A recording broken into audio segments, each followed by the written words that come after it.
La sección de la Torá que leemos esta semana se denomina Ekev, y en la misma se menciona qué hay que hacer para ser feliz, para tener todo lo que uno necesita en la vida. Vivir sin ningún problema, siempre tranquilo, dichoso, alegre, de modo que no le falte nada, como está escrito. Y será cuando obedezcáis estas ordenanzas y las observareis y realizareis, el Eterno tu Dios guardará para ti el pacto y la bondad que juró a tus antepasados. Él te amará, te bendecirá y te multiplicará, y bendecirá el fruto de tu vientre y el fruto de tu tierra, tus cereales, tu vino y tu aceite, tu simiente de tu ganado vacuno y los rebaños de tus ovejas y cabras en la tierra que Él juró a tus antepasados que te daría. O sea que el Eterno nos menciona aquí todas las bondades que una persona puede desear, sin que falte ninguna. Tener riquezas, salud, simiente, casa, todo lo que una persona necesita, sin que le falte nada. ¿Y qué significa esta ordenanza? Y será cuando obedeciereis. ¿A qué tipo de obediencia se refiere? Pues es fundamental cumplir esto para tener toda la dicha que hemos mencionado, que no nos falte nada, ser completamente felices. ¿A qué se refiere? Cuando uno entra a una academia de estudios de Torá, o a un seminario, o a un curso, se enseña que lo principal es el estudio de la Torá. Debe ser la base de nuestra vida, la guía que nos va a servir para regir todas nuestras actitudes. El estudio de la Torá es fundamental, esencial, vital. Hay que estudiar la Torá de día y de noche. Eso se enseña en todas las academias, no hay ninguna donde no escucharéis estas palabras. Hay que estudiar la Torá para vivir de acuerdo a las palabras que están escritas en la misma. También se enseña en las academias que hay que cumplir los preceptos, pues después de estudiar hay que llevar a la práctica eso que se aprendió. A través de esas dos cosas uno se va a pegar el Eterno, estudiando la Torá y cumpliendo los preceptos. Y también hay que hacer bondad, porque es una regla básica de la Torá, hacer bondad. Hay que hacer bondad con los demás, dar tzedakah, significa ser generoso con los demás, y así uno se va a pegar a las palabras del Eterno, va a cumplir con lo que estipula la Torá. Y observad qué interesante, que si bien estas son las bases de la Torá, de todos modos, está escrito en el Talmud, en el Tratado de Sanedrín, Perek Helek, en el capítulo denominado Helek, está escrito que el primer templo sagrado se destruyó porque se practicaba culto idólatra. Las personas adoraban al Eterno, pero también culto idólatra. Además, no se respetaban entre sí, derramaban sangre. Unos mataban a los otros y además mantenían relaciones prohibidas. Por eso se destruyó el templo sagrado. Y es lógico que se destruya por esas causas. Es algo muy grave traicionar al Eterno al practicar idolatría, irse con otro Dios. También derramar sangre. ¿Cómo uno va a matar a su prójimo por algún altercado, por alguna diferencia? Seguro que está mal. Y relaciones prohibidas es una regla básica de la Torá. Por eso fue destruido el primer templo sagrado. Hubo un exilio severo en Babilonia, estuvieron 70 años exiliados los hijos de Israel. Después de esos 70 años de exilio, volvieron a habitar la tierra y se edificó nuevamente el templo sagrado, el conocido segundo templo sagrado, que se erigió en el mismo lugar donde estaba el primero. Ese templo duró 420 años, más que el segundo. El segundo duró 410 años, este duró 420 años. ¿Y qué ocurrió? También fue destruido. Pero no por las causas por las cuales fue destruido el primero, tal como se explica en el Talmud, en el mismo tratado, en el mismo capítulo. En el templo sagrado, último en el segundo, no había derramamiento de sangre, no se practicaba el culto idólatra, ni tampoco las relaciones prohibidas era algo trascendental. La gente cumplía, la gente estudiaba la Torá, observaba los preceptos y hacía actos de bien. ¿Y cómo puede ser? Si estudiaban la Torá, cumplían los preceptos y hacían actos de bondad, ¿qué falta aquí? ¿Qué problema hay? Todo debería estar bien. Ocurrió algo que es considerado más grave que todo eso. Odio. Odio gratuito entre las personas. Por eso fue destruido el templo sagrado. Y se menciona en el Talmud, para describir qué es el odio gratuito, un suceso entre Kamsa y Bar Kamsa. Había un hombre, un anfitrión, que organizó una fiesta, y él le dijo a su asistente: ve, invítame a Kamsa, que es mi amigo. El asistente se confundió y pensó: tengo que invitar a Kamsa. Fue, llevó su invitación, golpeó a la puerta: ¿tú quién eres? Bar Kamsa. Aquí tengo una invitación para ti. En realidad Bar Kamsa era enemigo de ese hombre, del anfitrión. Kamsa era su amigo, pero es muy fácil confundirse. Bar Kamsa y Kamsa son dos nombres muy similares. Se hizo la fiesta y Bar Kamsa se presentó porque recibió la invitación y él pensó: seguramente quiere hacer las paces conmigo, por eso él me ha invitado. Bar Kamsa fue a la fiesta, el anfitrión se enojó con él, lo echó. Él dijo: te pagaré por lo que comas. No es suficiente, vete de aquí, tú eres mi enemigo, te pagaré la mitad de la comida, de todo lo que has organizado. No, vete de aquí, te pagaré toda la comida, todo esto que has organizado te pagaré todo. No, vete de aquí. Lo cogió de su solapa y lo echó fuera, el anfitrión. Así se resume el odio gratuito. ¿Por qué no fue contemplativo este hombre? Si bien era su enemigo, recibió por un error la invitación. El amigo de él era Kamsa y no Bar Kamsa. Él invitó a Bar Kamsa por equivocación, por error.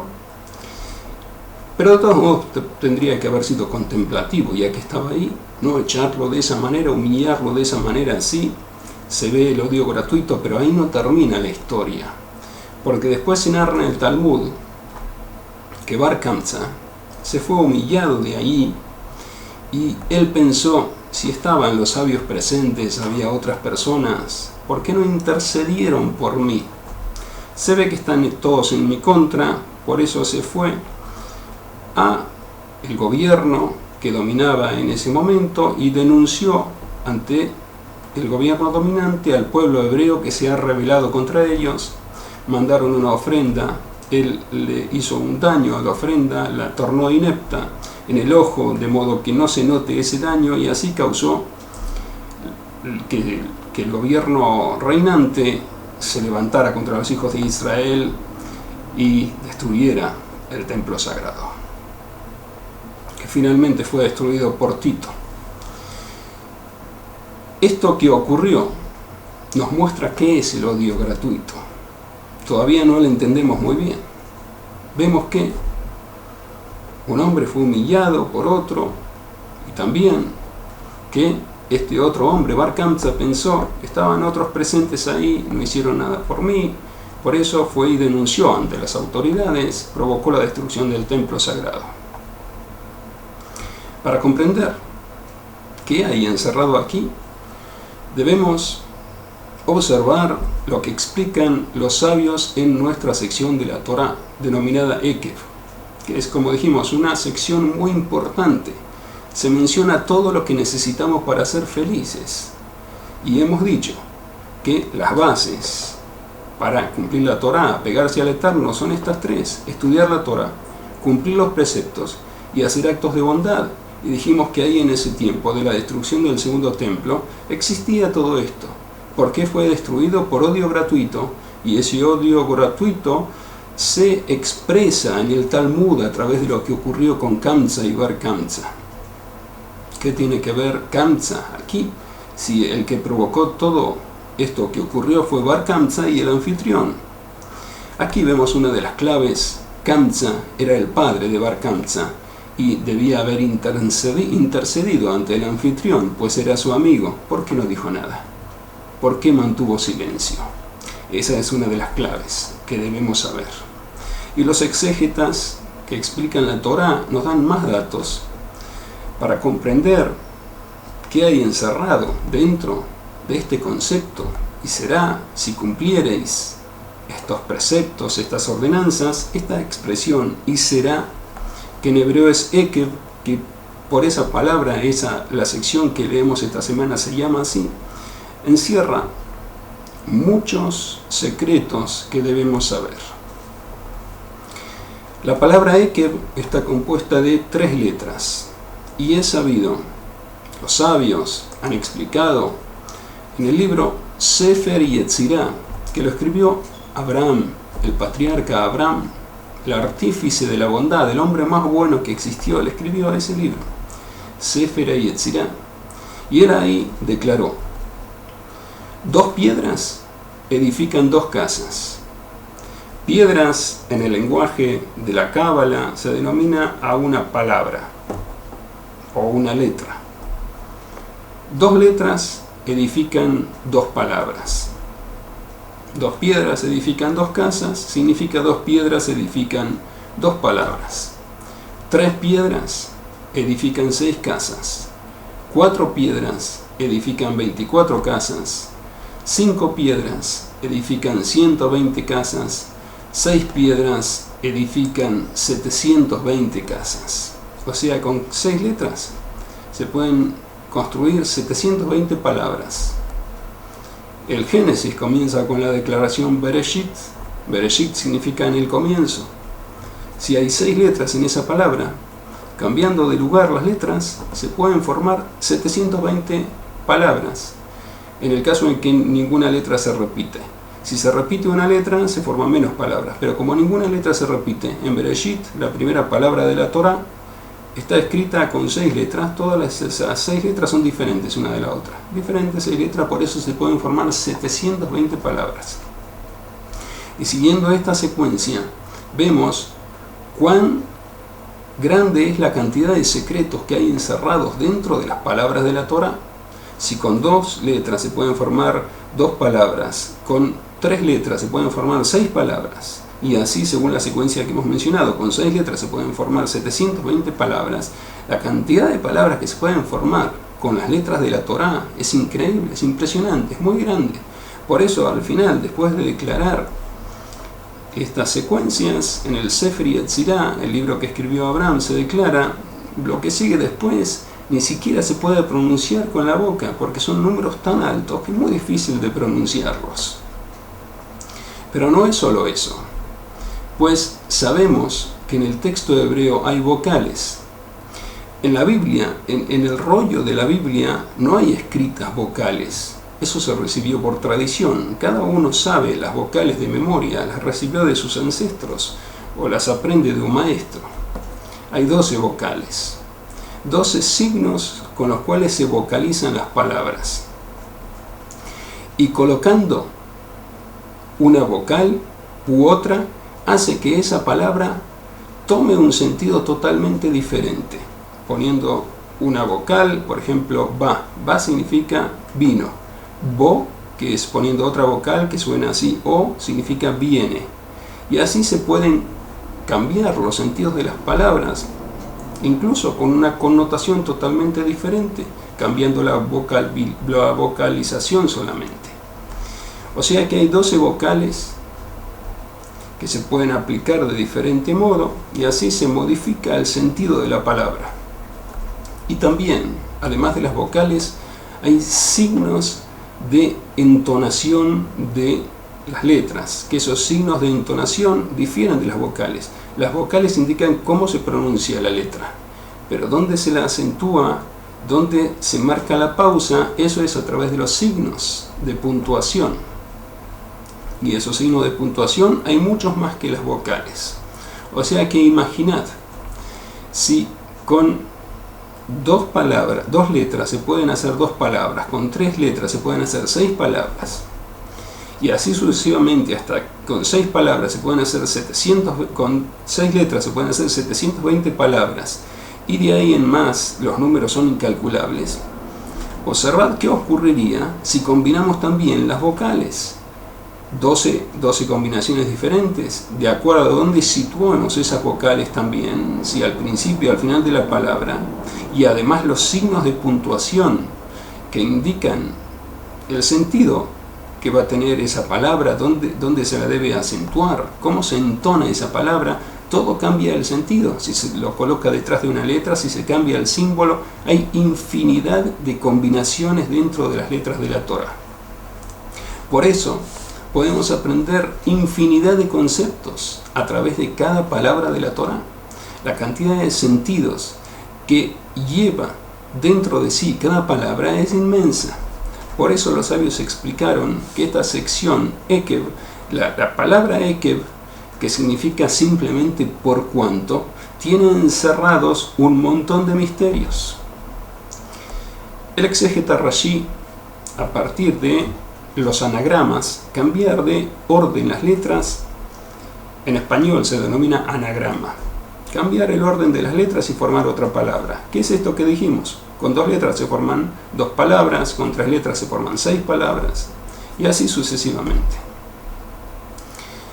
El exégeta Rashi explicó Ekev, que literalmente dijimos es por cuanto, cambiando el signo de la entonación, el signo de puntuación, se lee Ekev, que significa talón. Y talón, ¿qué enseña? Enseña que hay que cumplir con los preceptos que las personas pisan con sus talones para recibir toda la bendición que el Eterno anunció a continuación en la sección Ekev. O sea, todo lo que vimos para alcanzar la felicidad completa es cumpliendo los preceptos que la persona pisa con sus talones y los desprecia. ¿Y cuáles son esos preceptos?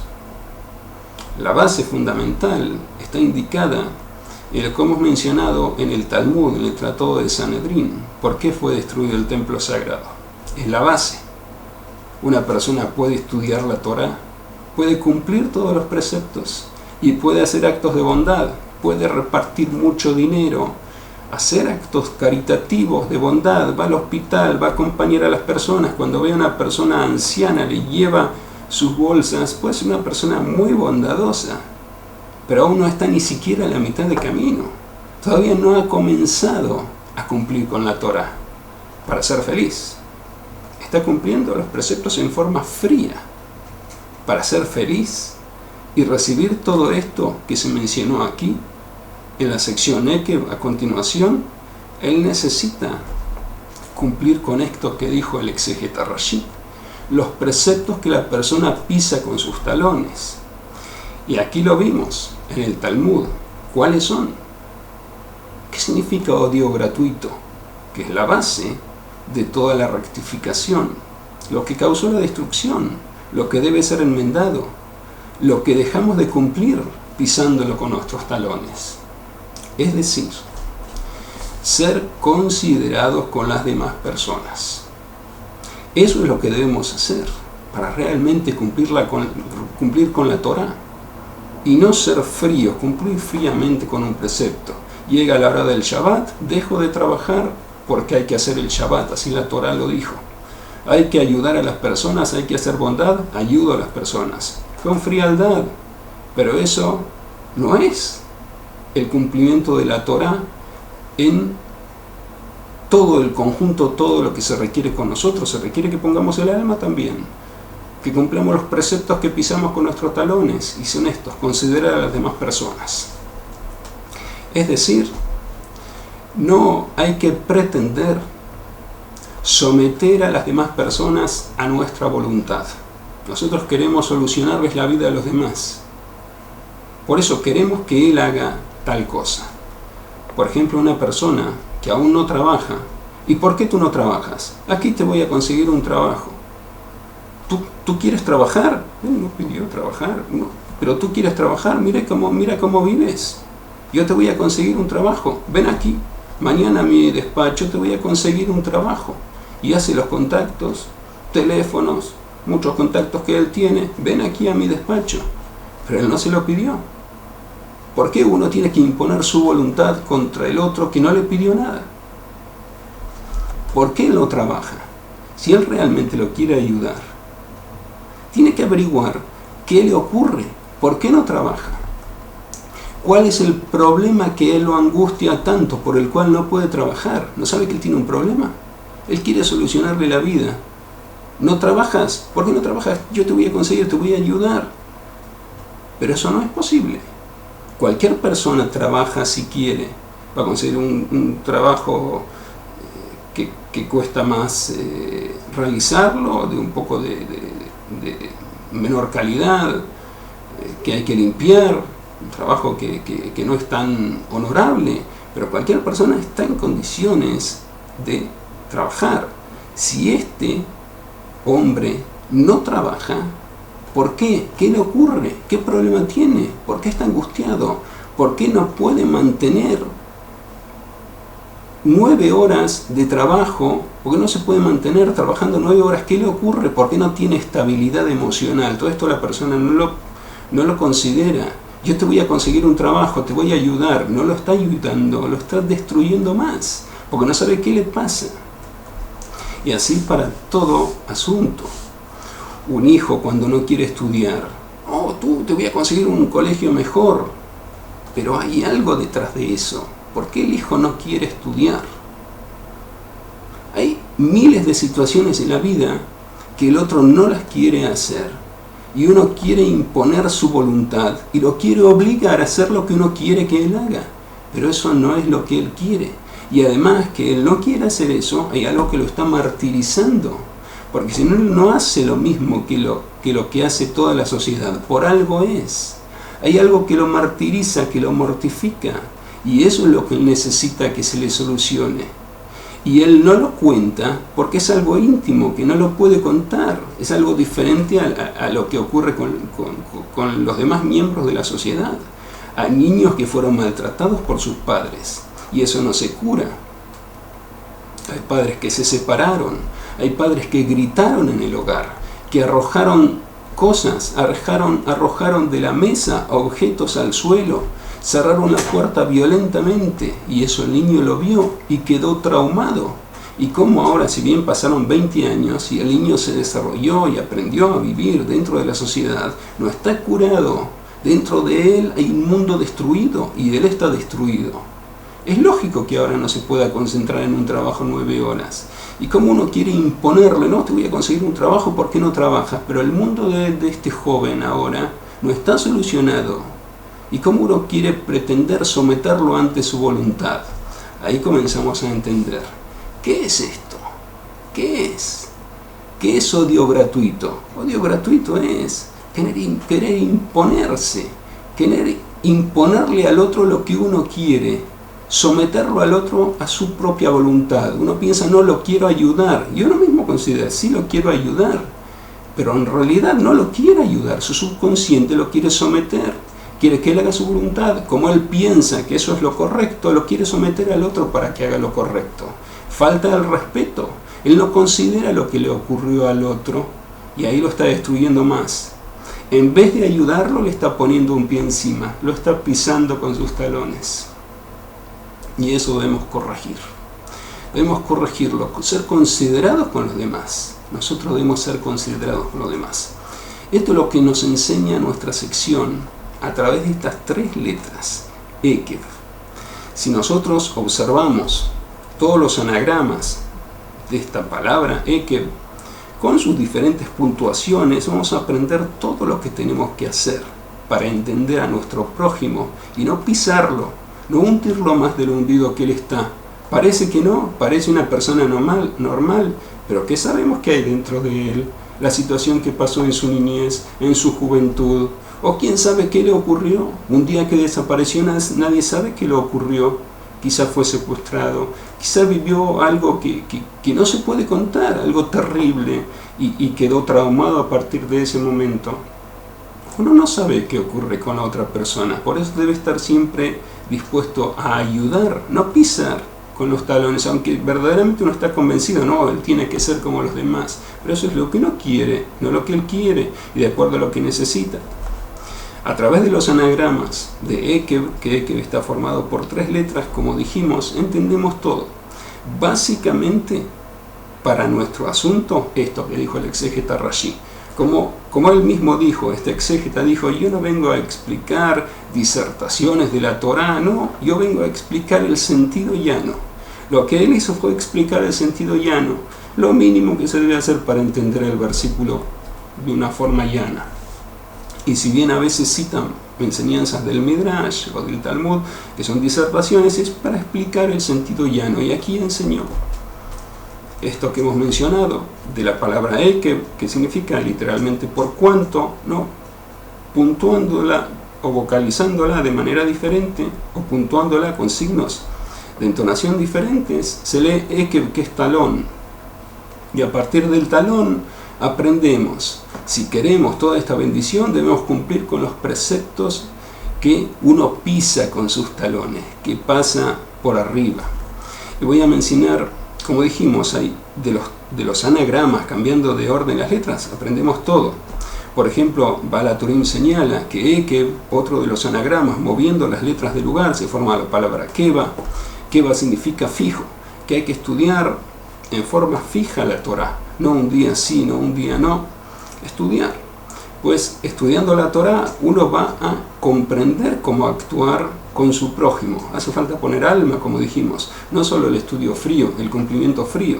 Uno puede estudiar y aprender. Después de aprender eso hay que llevarlo a la práctica, no solo con las manos, con los pies, con el cerebro, también con el corazón. A eso se refiere poner el sentimiento. Odio es un sentimiento. ¿Dónde está el odio? Se puede tocar, no es tangible. Y eso se aprende cómo evitar el odio y ejercer la bondad, pero la bondad verdadera, no una bondad superficial. Si está escrito que hay que hacer bondad, gano 10, doy 1 para caridad. No, hay que sentir eso. Sentir, tengo que ayudarlo, porque es mi hermano, es parte de mí. Tengo que ayudarlo, pero para poder ayudarlo tengo que saber qué necesita. No lo puedo ayudar si le doy lo que yo pienso que está bien para él. ¿Cómo sé lo que está bien para él? Para saber eso tengo que ver qué necesita. Y tengo que ser cauto, porque no le puedo preguntar directamente. Si él no hace lo mismo que los demás es porque está dolido, porque algo le pasa. Tengo que ser cauto para averiguar. Esa es la base. Haciendo así, como hemos dicho, a través de los anagramas de la palabra Ekev, uno va a aprender. Keva significa fijo, hay que estudiar de una manera fija la Torá todos los días para aprender cada vez más, nutrirse de conocimientos y también cumplir con los 10 mandamientos como es debido a través de ello, porque Ekev, que son las letras son las letras Ain, Kuf, Bet, que el valor numérico de esas letras es 172, indica la cantidad de palabras que tienen los 10 mandamientos, así dice Baal HaTurim. Indica los 10 mandamientos primero, cuántas palabras tienen, que a través de eso uno se va a compenetrar con los 10 mandamientos, y también se explica que Ekev significa el final, así como el talón es el final del cuerpo, es el final, se refiere al final del tiempo, que esto es importante realizarlo en esta época, el final de los tiempos, cuando la ciencia se desarrolle, como está pronosticado en el mismo tratado talmúdico. La ciencia se desarrollará, los hijos se van a volver con los padres, la nuera contra la suegra, el yerno contra su suegro. Va a haber muchos problemas familiares por todo el despertar que se va a producir de la insolencia en esta generación, todo por los conflictos que se generaron a través del odio gratuito. Aquí no hay ninguna ciencia oculta, todo se generó por esto, por la falta de comprensión, porque uno quiere imponer y no entender al prójimo, lo que uno quiere, le quiere implantar a él, y eso está agravando la herida. Como dijimos, en muchos casos debemos Aprender a no hacer eso, aprender a llegar a nuestro prójimo a través de todos los anagramas de esta palabra se aprende las bases. Hemos aprendido que está indicado los 10 mandamientos, aquí que hay que estudiar la Torah en forma fija, que hay que aprender del talón, y el talón también se aprende de ese talón que es algo áspero, lo más áspero del cuerpo, y no tiene sensibilidad, que no hay que ser como el talón, insensibles, sino que hay que ser sensibles. También nos enseña el talón que hay que ir siempre detrás del pie. El pie va adelante, los dedos del pie van adelante, el talón va atrás. Hay que aprender humildad. No siempre querer ir delante, no, yo te voy a enseñar, te voy a decir lo que tienes que hacer. No, veamos qué le ocurre primero. Llegar al fondo del asunto. Aprender a valorar a nuestro prójimo. ¿Cómo podemos nosotros considerarnos más que él?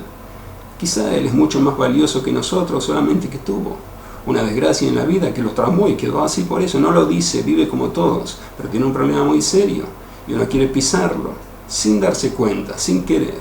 ¿Pero por qué lo hace?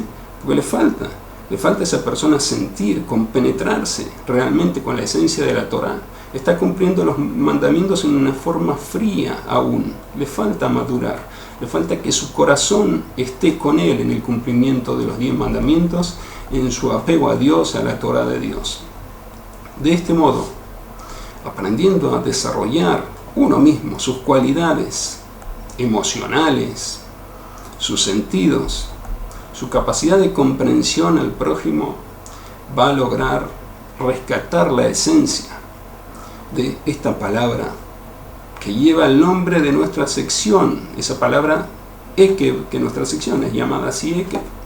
Va a aprender a rescatar las enseñanzas de esa palabra, va a aprender a no ser áspero como el talón, va a aprender a ser humilde como el talón que va siempre detrás del pie y siempre va a tratar de averiguar, poner por delante al otro, no se va a sentir superior. A través de esta palabra, de este concepto, que como vimos en la sección, va seguida de una serie indefinida, innumerables bendiciones fueron mencionadas para quien cumple con este concepto tan valioso.